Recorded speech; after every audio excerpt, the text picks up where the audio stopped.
সালাম আলাইকুম, সবাই কেমন আছেন? আলহামদুলিল্লাহ, আপনাদের দোয়া ও ভালোবাসা অনেক ভালো আছি। আজ নতুন একটা রেসিপি নিয়ে আপনাদের মাঝে আবারও হাজির হয়ে গেলাম। ভিন্ন ভিন্ন ডিজাইনের পিঠা, দেখতে যতটা সুন্দর, খাইতে তার চেয়েও বেশি স্বাদ। আর আজকে পিঠার জন্য আতপ চালের শুকনা গুঁড়ি আর পিঠার ভিতরে যে একটা পুর দেবো সেটার জন্য দেরেশ নিয়ে নিছি। আজকে দেরেশ পিঠা সব কিছুই দেরেশ দিয়ে তৈরি করে নেব। আর এখন চুলাতে চলে যাব। চুলাতে আগুন দিয়া একটা কড়াই বসিয়ে নিছি। কড়াই বসিয়ে নেওয়ার পর কড়াইতে পানি দিয়ে দিছি, স্বাদ অনুযায়ী লবণ। পানিতে বলক চলে আসছে। এখন আমি একটা পিঠার জন্য খাই তৈরি করে নেব। প্রতিদিনের রুটি খাওয়ার খাইয়ের মতন আপনারা এভাবে খাই তৈরি করে নেবেন। আর খাইটা তৈরি করার পরে গরম অবস্থায় হাতে ঠান্ডা পানি লাগিয়ে ভালো করে মতে নেবেন। যতটা ভালো করে খাই মতে নেবেন ততটা ভালো সুন্দর পিঠা তৈরি হবে। আর একটু সময় লাগিয়ে খাইটা ভালো করে মতে নেবেন। প্লিজ পুরো ভিডিওটা দেখবেন, স্কিপ করবেন না। আপনাদের ভালোবাসা টানে নতুন নতুন রেসিপি নিয়ে আসার সাহস পাই। আর এখন চুলাতে চলে যাচ্ছি, একটা পুর দেরেশের যে বাজিটা সেটা করে নেব আমি। আর সেটাও আপনাদের সাথে শেয়ার করে নিলাম। দেরেশের বাজিটা তো সবারই ভালো লাগে। তো দেরেশের পিঠা যখন তৈরি করবো সব কিছুই দেরেশ দিয়া তৈরি করতেছি আজকে আমি। প্লিজ চ্যানেলটা সাবস্ক্রাইব করবেন, লাইক কমেন্ট করবেন, ভিডিওটা শেয়ার দিয়ে পাশে থাকবেন। আপনাদের ভালোবাসার টানি বারবার নতুন নতুন রেসিপি নিয়ে আসি আপনাদের মাঝে। এখন আমি আপনাদের দুইটা পিঠা তৈরি করে দেখাইমু যে কত সহজে ভিন্ন ভিন্ন সুন্দর সুন্দর ডিজাইনের পিঠা তৈরি করা যায়। শুধুমাত্র হাত দিয়ে এত সুন্দর ডিজাইন তৈরি করা যায়। দেরেশের যে বাজিটা রাখছিলাম সেটা দিয়ে পুর দিয়ে দিলাম। আর একটু পানি লাগিয়ে নেবেন, নর্মাল ঠান্ডা পানি। সেটা একটা আটার কাজ করবে আর পিঠাটা ছুটবে না। আর এভাবে যেভাবে আমি আপনাদেরকে দেখাইতেছি সেভাবে দেখে বুঝে যাবেন খুবই সহজ একটা ডিজাইন পিঠার। দেরেশের মতো করে আপনারা এই ডিজাইনটা তৈরি করে নেবেন। দেখেই বুঝে যাবেন যে কতটা সহজে এই পিঠাটা তৈরি করা যায়। তেমন একটা ঝামেলা মনে করবেন না, খুবই কম সময়ে তৈরি করা যায়। হাত দিয়ে মিলিয়ে নেবেন, আমি যেভাবে দেখিয়ে দিতেছি হাত দিয়ে কিন্তু এই শ্বাসটা তুলে ধরবেন। আপনাদেরকে বলে বুঝাতে পারবো না, অবশ্যই দেখে বুঝে যাবেন যে কতটা সহজে এই দেরেশ পিঠাটা তৈরি করা যায়।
গুলা পিঠা তৈরি করে নিছি। এখন চুলাতে চলে যাব পিঠাগুলো ভাজার জন্য।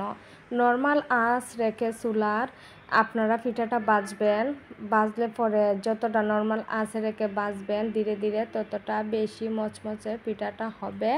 আর আমি আপনাদেরকে এখানে কয়েকটা পিঠা ভাজে দেখিয়ে দিতেছি যে পিঠাটা কিভাবে সুন্দর করে বেজে নেবেন।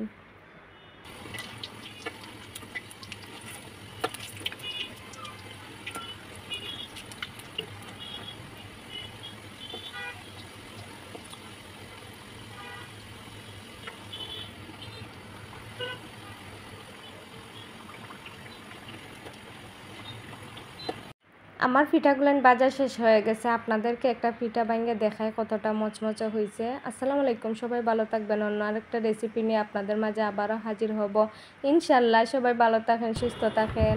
সবার জন্য দোয়া ও ভালোবাসা রইল।